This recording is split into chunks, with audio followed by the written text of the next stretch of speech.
So let's just talk a little bit about your introduction and your background, how it all started for you. Okay, so I've always loved shoes and bags, like everyone else. Yeah, like me as well. Yeah, like everyone else. And I've always been really, really shoe crazy and handbag crazy.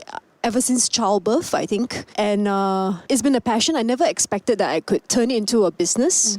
So how it happened for me was really, I would say it was being at the right place at the right time and a lot of luck. And I would say timing has a big role to play. And But of course, and hard work. I know like you've been like working really hard on like building from ground zero, right? Your brand, like, because it started from shoes. Yep. That's You right. started from shoes. So how did that go about? Why Basically, shoes? I bootstrapped. Okay, I come from a very poor family. I would say below middle income. Okay, and my father washes air conditioners for a living, and my mom's just a housewife. I don't come from privilege. I'm not born with a silver spoon.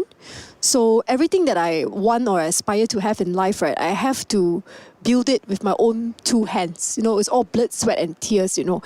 So I've always been, every time when I want something or if I want any luxury at all in life, I have to work for it. Yeah. It's not given to me, handed out, unlike the people from privileged families. So I've always grew up with this mindset. If I want something, I really got to work hard for it. I got to put my heart into it because it's not going to come easy. So that's a little bit about my upbringing. I believe in the law of attraction. When you like it so much, you eventually attract it. So one day after my exams, I was with a bunch of friends. We went for a trip to Thailand, southern Thailand, to Hat Yai actually. While doing all the touristy stuff, I stumbled upon a shoe wholesale market.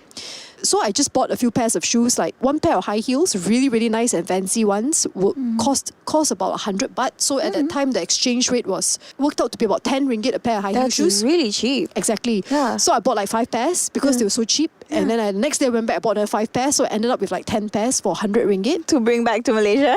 Bring back to Malaysia.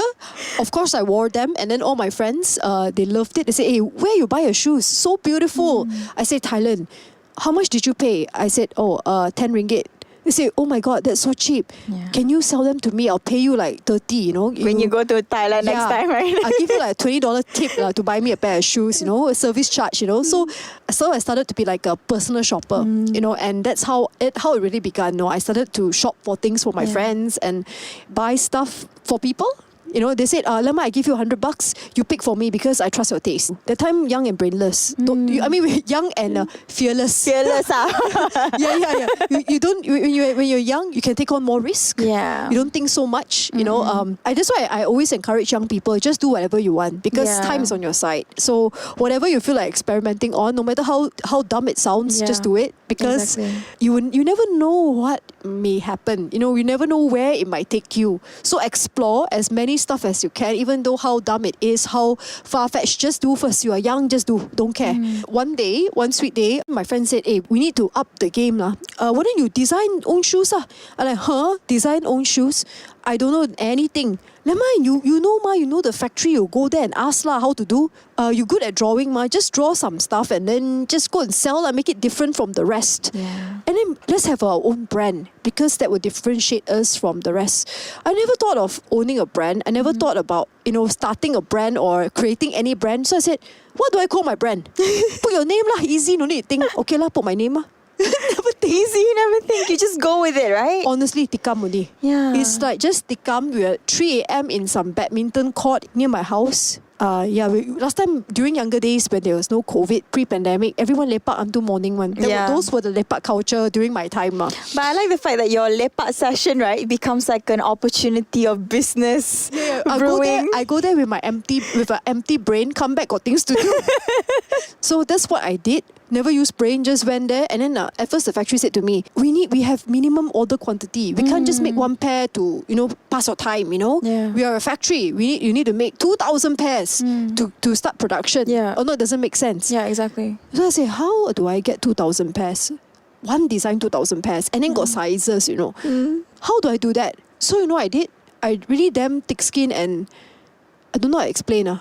Maybe just go for it. Fearless. So Fearless. I said, can you please make me one sample first? I pay you for this sample. And just make one for me. We out for old time's sake. I've been buying from you for so many years, right? Okay, do one for you, entertain you since you I know you for so long. Do one pair. I brought it back. I took picture, post on Facebook. This was like 2012. And then people started calling. That's amazing. Yeah, then people started calling and calling and calling and calling. Then I pre-order lah, kumpul order dulu. Yeah. They write all the order. Okay, what's your name? What size? 5 Okay, size 5. Then I kumpul all the order. Then I couldn't hit 2,000 pairs. So I went back to the uncle and said, hey, I tried my best, but I only have 100 pairs. Can you make for me? Because I took all the money already. If I don't fulfill the order, I'm dead. Then uncle say, okay lah, do for you lah, you know. Yeah, like because you are so persistent. Yeah. You're extremely annoying. I don't know how to get rid of you. I'll just do lah. I just do lah. You know, this is like a loss-making business. I hope one day that you will eventually succeed and be able to order a lot more, you know? So that's how it started, you know. Audio Plus.